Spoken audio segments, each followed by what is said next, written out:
When I say made it, you say holy. Made it. Holy. Made it. Holy. When I say made it, you say holy. Made it. Holy. Made it. Holy.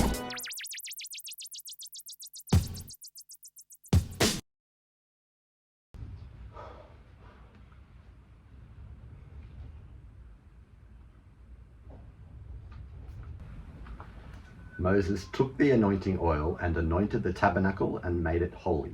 Made it holy! With the same oil, he anointed everything inside the tabernacle and made them holy. Moses sprinkled that same oil on the altar to anoint it, to make it holy. And again, all the utensils and the basin with its stand, he sprinkled with oil to anoint them, to make them holy.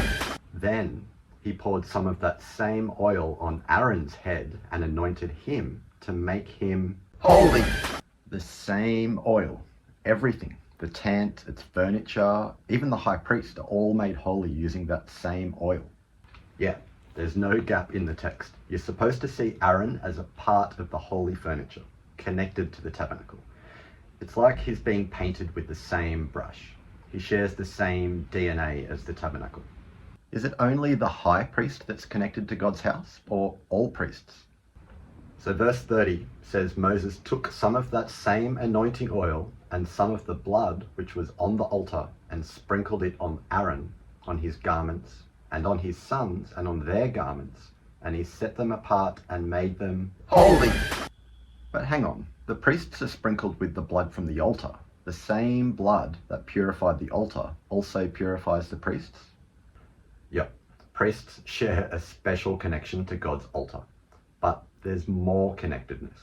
In verse 26, there's a basket of bread before Yahweh, and Moses takes some of that bread, places it on Aaron's hands, then he places it on Yahweh's altar with the fatty portions, and sends it all up to God as a food offering. Do priests join the meal? Yep, they take some of that bread from the bread basket and some of the sacrificial meat, and they cook it at the entrance to the tabernacle, and they eat it.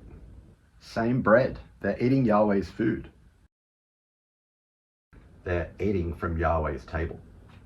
Can sharing food from an altar really connect you to God? Is that really a thing? I mean, are you just making connections that aren't really there? Well, what does Paul say? He says, consider the people of Israel. Aren't those who eat the sacrifices partners in the altar? And then he gives them this serious warning. He says, I don't want you to become partners with demons, because that's what you're doing if you're sacrificing to demons and not to God. Does that mean that participating in a sacrifice offered to Yahweh makes you a partner with God? Yes, it does. Paul is literally talking about Jesus' body and the communion table here. He says, we who are many are one body, since all of us share the one bread. Then he says, you cannot share in the Lord's table and the table of demons.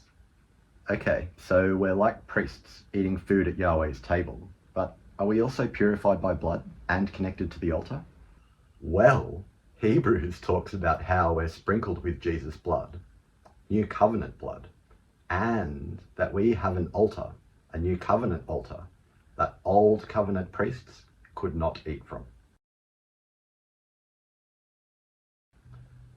Do you know what else? Hebrews 10:10 says we have been sanctified through the sacrifice of the body of Jesus Christ.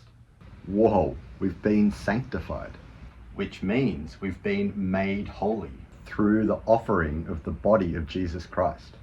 That's Jesus the Messiah, which means the anointed one. Through the sacrifice of the anointed Jesus, God has made us holy. Made us holy. Made us holy.